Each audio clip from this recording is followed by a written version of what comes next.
E hoje nós vamos continuar, e vamos falar sobre milênio e eternidade.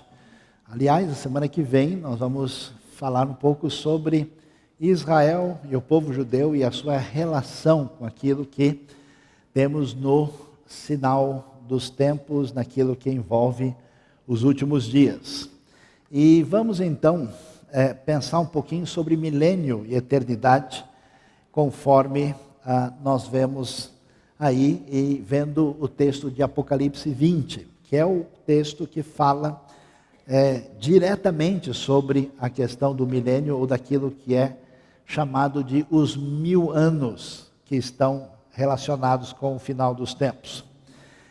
Vamos observar o texto dizendo o seguinte: vi descer dos céus um anjo que trazia na mão a chave do abismo e uma grande corrente. Ele prendeu o dragão, a antiga serpente, que é o diabo, Satanás, e o acorrentou por 1000 anos, conforme nós vemos aí. Lançou-o no abismo, fechou e pôs um selo sobre ele para assim impedi-lo de enganar as nações, até que terminasse os 1000 anos. Depois disso é necessário que ele seja solto por um pouco de tempo. Veja que nós estamos aí no capítulo 20, Apocalipse termina o Novo Testamento, a Bíblia, no capítulo 22. E aqui nesse momento final do livro, que pega exatamente esses 3 capítulos, falando do desfecho para introduzir a realidade da eternidade, fala-se então desses 1000 anos e da prisão de Satanás, conforme a visão que João tem. Isso então é destacado no texto, e nós vamos ver a sequência que diz o seguinte: vi tronos em que se assentaram aqueles a quem havia sido dado autoridade para julgar. Vi as almas dos que foram decapitados por causa do testemunho de Jesus e da palavra de Deus. Provável referência às pessoas que morrem por causa de uma tribulação intensa e são mortos por sua fé. E aí eles não tinham adorado a besta, nem a sua imagem, não tinham recebido a sua marca na testa, nem nas mãos.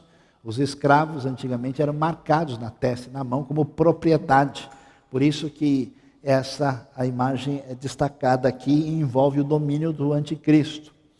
Eles ressuscitaram e reinaram com Cristo durante 1000 anos. O restante dos mortos não voltou a viver até se completarem os 1000 anos. Veja que aparecem 2 ressurreições. Uma primeira ressurreição antes dos 1000 anos e uma segunda depois dos 1000 anos.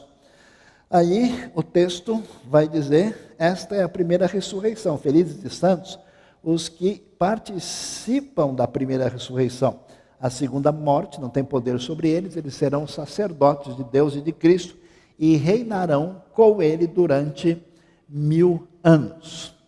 Como é que essa realidade dos 1000 anos ou do milênio tem sido entendida na história da fé cristã?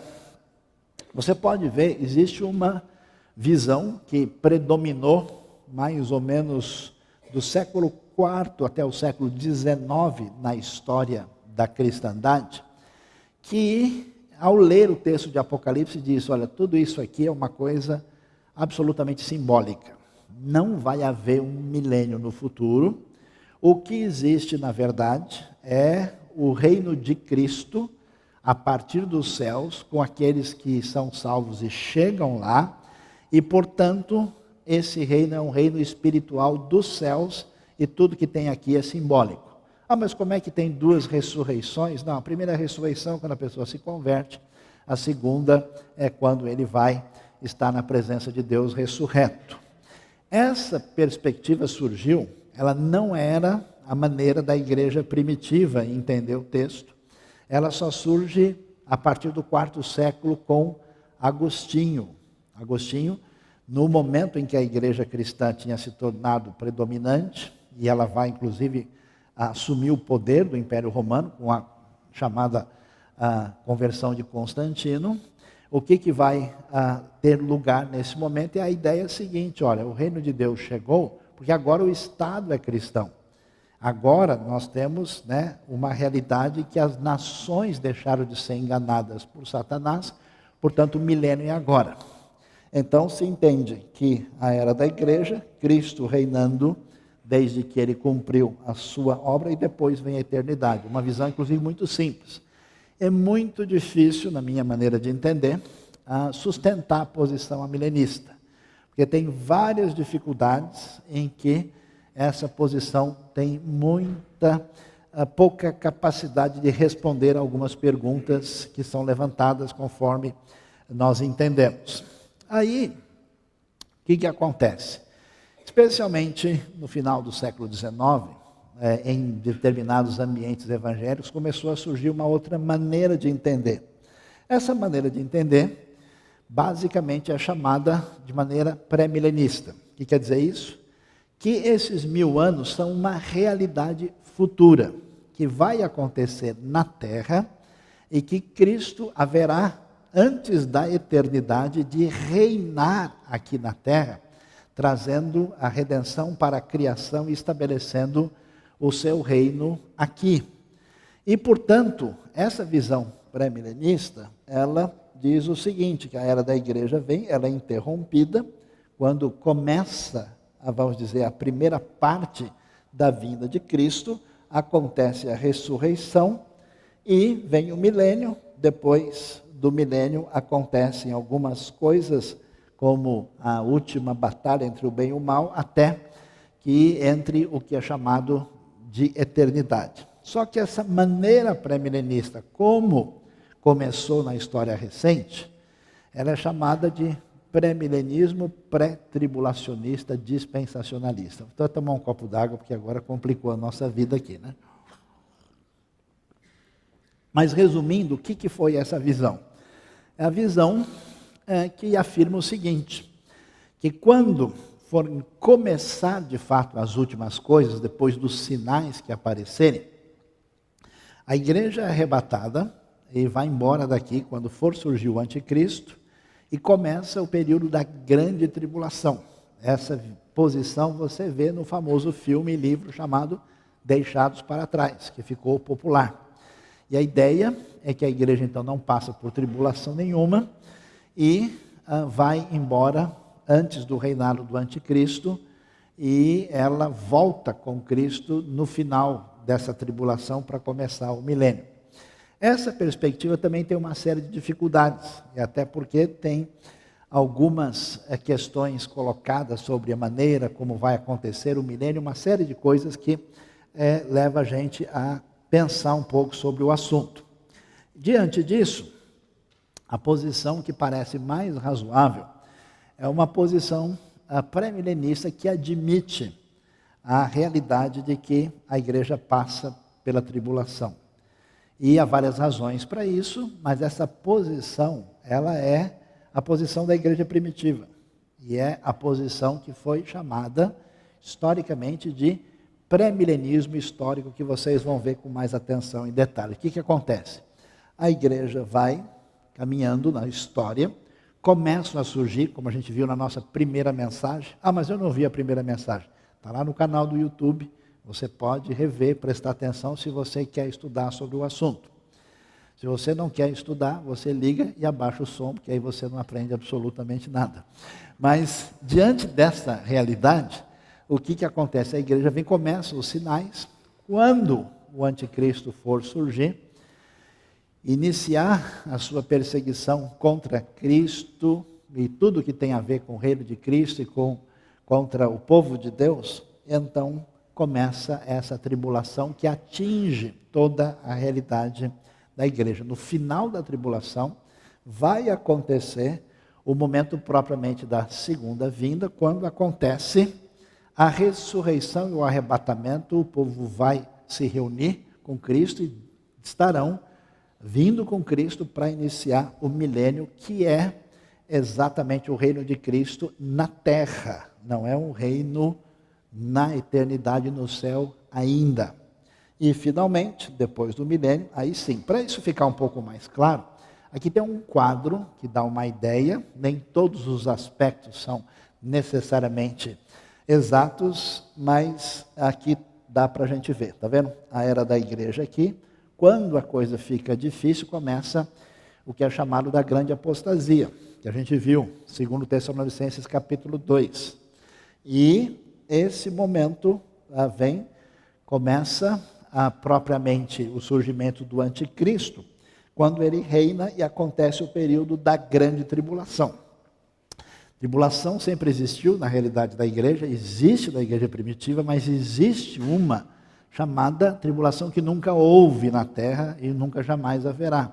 E Jesus fala sobre ela, e essa tribulação intensa acontece. No final desse período, acontece a ressurreição, chamada primeira ressurreição. Veja que bem-aventurados são os que ressuscitam antes dos 1000 anos, e juntamente, nesse momento, quem não estiver morto, estiver vivo, é transformado. A ideia de 1 Tessalonicenses capítulo 4, arrebatado, com corpos glorificados, e então acontece a volta de Cristo, inicia-se o milênio quando Satanás é preso. Nesse momento, os judeus reconhecem o Messias Jesus, e aqui, alguns colocam a batalha do Armagedon aqui, mas mais provavelmente ela, na verdade, acontece nesse contexto aqui. E no milênio, nós vamos ver essa realidade do domínio de Cristo sobre a terra. E a gente ouve isso e fala, mas será que as coisas são tão assim, físicas?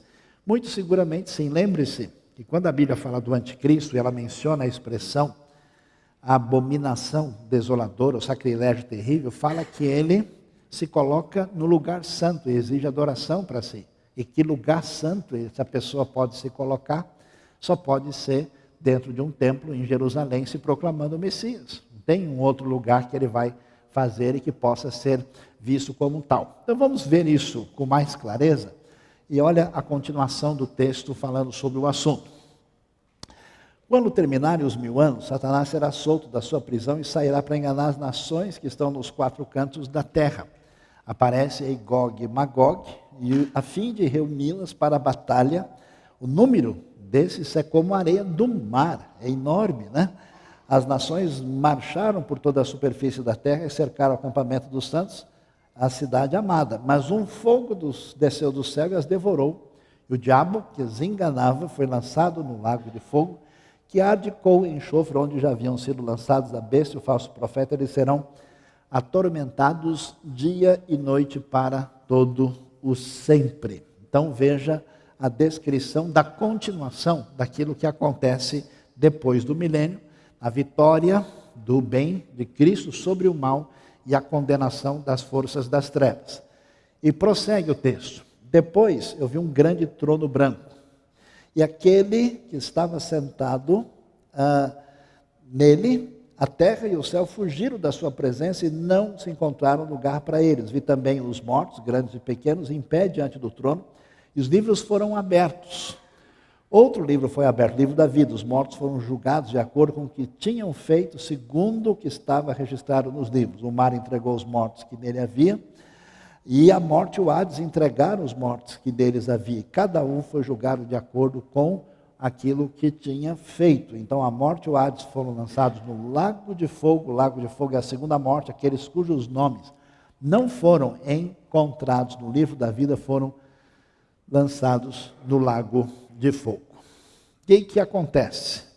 Por que é que a gente afirma a realidade de que a igreja passará por uma grande tribulação? Primeiro, está muito claro no contexto da igreja primitiva que a tribulação era a marca registrada da igreja. Se a gente fosse encontrar qualquer cristão do 1º, 2º, 3º século e falasse para ele, a igreja não vai passar pela grande tribulação, eles diziam, mas que negócio é esse? Isso não faria o mínimo sentido, porque era o que eles conheciam. A igreja sempre enfrentou fortemente no 1º século, através da história, e haverá de enfrentar nesse momento final. Segundo, é que os documentos do Novo Testamento são enviados para a igreja, e eles alertam sobre isso. E a ideia de que os cristãos não vão estar na tribulação, que a tribulação vai atingir somente os judeus, ela não faz muito sentido. É como se Deus tivesse mandado a mensagem para o grupo errado. E é interessante, segundo Tessalonicenses capítulo 2, porque o texto de 2 Tessalonicenses diz que a vinda de Cristo não acontece sem que aconteça o que antes? Duas coisas. Apareça a apostasia e, além da apostasia, seja revelado o homem do pecado. Quem é o homem do pecado? O anticristo. Se a igreja vai embora antes do anticristo, avisar a igreja que eles vão ver a apostasia e o surgimento do homem do pecado não faz sentido. Então, parece que há muito pouca razão para a gente não entender que as coisas vão ser assim. Tanto é que quando Jesus fala no sermão que envolve o fim dos tempos, que aparece em Mateus 24, Marcos 13, Lucas 21, veja o que ele diz em Mateus 24. Imediatamente após a tribulação daqueles dias, o sol escurecerá e a lua não dará sua luz, as estrelas cairão do céu e os poderes celestes serão abalados. Então aparecerá no céu o Filho do Homem e todas as nações da terra se lamentarão e verão o Filho do Homem vindo nas nuvens do céu. Quer dizer, imediatamente no fim da tribulação, mensagem deixada nos evangelhos. Ele virá com poder e grande glória, enviará os seus anjos com grande som de trombetas, reunirão os seus eleitos dos quatro ventos de uma a outra extremidade dos céus. Então veja que os eleitos são reunidos logo depois dessa tribulação. Parece claro que a tribulação faz parte do futuro que a igreja de Cristo vai enfrentar.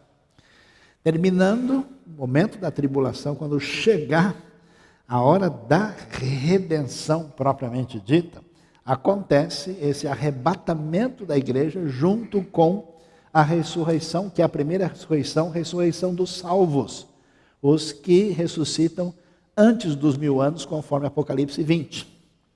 E veja lá, olha o que o texto diz: felizes e santos os que participam da primeira ressurreição. Não são uma só, tem primeira e segunda. A segunda morte não tem poder sobre eles, serão sacerdotes de Deus e de Cristo e reinarão com ele durante 1000 anos. Então, acontece isso, e aí nós vamos tentar entender qual é a lógica, o sentido dessa ressurreição que é acompanhado na sequência pelo milênio. Por que que uma visão de milênio puramente espiritual não fez sentido na história da igreja, né? Primeiro, porque nós temos muitas profecias do Antigo Testamento que nunca foram cumpridas. O cristão pela metade, que está sem sintonia com a Bíblia, vai ler texto bíblico e não tem interesse. Por quê? Porque a cabeça dele tem outra coisa, que não tem sintonia. Por isso o texto não faz sentido. Porque é difícil ler e prestar atenção. Porque ele acredita em outra coisa que nada tem a ver com o texto. As profecias do Antigo Testamento, que aparecem nos profetas maiores e menores, muitas delas a gente consegue achar o cumprimento. E tu, Belém Efrata, né, de ti surgirá aquele cujos ombros estará o governo. A gente sabe que Jesus nasce em Belém, ele é o Messias. Mas tem um monte de profecias. Algumas delas antes do exílio do povo na Babilônia e outras depois, que nunca se cumpriram em lugar nenhum. A pergunta é, como é que vai ser essas profecias? Quando é que elas vão acontecer e onde? A visão espiritualizante transforma tudo isso numa espécie de vitamina e diz, não, isso acontece simbólica e espiritualmente na vida da nossa igreja. Mas é muito difícil que tantos detalhes específicos possam ser percebidos dessa maneira. É uma forçação de barra no sentido do texto pretendido pelo autor. Então, a pergunta é, se essas profecias parecem estar falando de uma realidade que não se cumpriu na história, não se cumpriu no Novo Testamento, e elas não falam da eternidade, quando é que elas vão acontecer? A resposta é, vai haver um momento que não tem nada a ver com o céu, que não tem nada a ver com coisa espiritual, que será na terra, né? Vocês lembram do hino antigo que dizia sobre Cristo Jesus? As nações e os reis da terra com poder governará. É isso mesmo. Então, diante dessa realidade, é necessário que isso venha fazer sentido num reino de Cristo na terra. Depois, a convicção da igreja primitiva. A igreja primitiva nunca, pegar cristão do primeiro, segundo, terceiro século, ninguém nunca pensou desse jeito. Só depois que o cristianismo foi numa outra direção e foi platonizado, Quer dizer, o pensamento de Platão dizia o seguinte: qualquer coisa da matéria inferior é uma coisa material, e a coisa que é de Deus tem que ser espiritual, etérea, e não tem qualquer ligação com a matéria. A Bíblia não pensa assim, isso é pensamento pagão. É pensamento que existe em outra visão. A ideia bíblica envolve a redenção da criação. Ou você acha que na eternidade Deus vai fazer o quê? Destruir toda a imensa criação de bilhões e vai fazer as fumacinhas dos filmes, para a gente ficar flutuando e pisando em nuvenzinha e vivendo dentro de uma realidade que nunca é descrita no texto bíblico. Portanto, essa era a convicção da igreja primitiva. Depois, o reino de Cristo, Jesus veio para reinar, ser rei. Ele veio inicialmente como servo sofredor. E o reino de Deus começa na nossa vida, mas ele reinará de fato em plenitude. E o cumprimento desse reinado de Cristo se dará, então, nesse segundo momento, quando de fato ele vai ser aclamado. E o Salmo 2, na sua plenitude, quando todos vão reconhecer esse rei, vai se cumprir. E finalmente, a ideia da redenção da terra e da criação. Lembre de Romanos 8? Romanos 8 diz que a própria natureza, os bichos do zoológico, a girafa, o hipopótamo e o leão, estão aguardando a redenção. Vai aprender escatologia no zoológico, talvez tem muita coisa lá. Como é que os animais, a criação anseia pela manifestação dos filhos de Deus. É a ideia do Cristo que não apenas salva, mas traz a redenção de tudo. Desse Jesus que morre nele, todas as coisas subsistem e a redenção atinge a criação e a redenção de tudo. Todo esse universo extraordinário é criado só como uma fantasia passageira e Deus desaparece e a gente vai virar algodão doce de filme de Hollywood. Não é o caso. Portanto, a redenção da terra e da criação tem todo sentido. Eu vou mostrar só um texto, você vai ter muitos deles. Você pode ver muitos textos em Isaías, muitos em Zacarias, que você não encontra a plena realização desse texto em nenhum momento da história. Por exemplo, Isaías 11, que fala do ramo que surge do tronco de Jessé, que é o Messias. Jessé é o pai de Davi, que é o reino que vai vir no futuro, uma profecia messiânica. Das suas raízes brotará um renovo. Isso é claramente apresentado com Jesus. Quando Jesus ele é chamado de Nazareno. A palavra hebraica Natseret é quase igual a Netzer, que é exatamente essa palavra que quer dizer broto, renovo. Por isso ele é chamado de Nazareno, porque tem a conexão na própria língua original. O Espírito do Senhor vai repousar sobre ele, Espírito de sabedoria e entendimento, que traz conselho, poder, o Espírito que traz conhecimento e temor do Senhor. Com suas palavras, como se fosse um cajado, ferirá a terra, com o sopro de sua boca matará os ímpios. Isso não aconteceu ainda, para você saber, né? A retidão será a faixa do seu peito e a fidelidade do seu cinturão. O lobo viverá com o cordeiro. O leopardo se deitará com o bode, o bezerro, o leão e o novilho gordo passarão juntos, e uma criança os guiará. A vaca se alimentará com o urso, seus filhotes se deitarão juntos, e o leão comerá palha como o boi. A criancinha brincará perto do esconderijo da cobra. É bom prestar atenção, a pessoa não percebe o lado escatológico e vai no Butantã levar o filho, não é assim. Não é agora, é futuro. A criança colocará a mão no ninho da víbora, ninguém fará nenhum mal, nem destruirá coisa alguma em todo o meu santo monte. Referência a Jerusalém. Pois a terra se encherá do conhecimento do Senhor como as águas cobrem o mar. Isaías fala isso em Judá, no momento em que só ali se conhece o Deus verdadeiro. E ele está dizendo que nessa época futura de restauração, tem profecias impressionantes, por exemplo, que diz, Isaías 19, que um dia o Egito, a Assíria e Israel estarão juntos. E que haverá uma estrada ligando o Egito, a Assíria, passando por Israel, e os três adorarão o Senhor.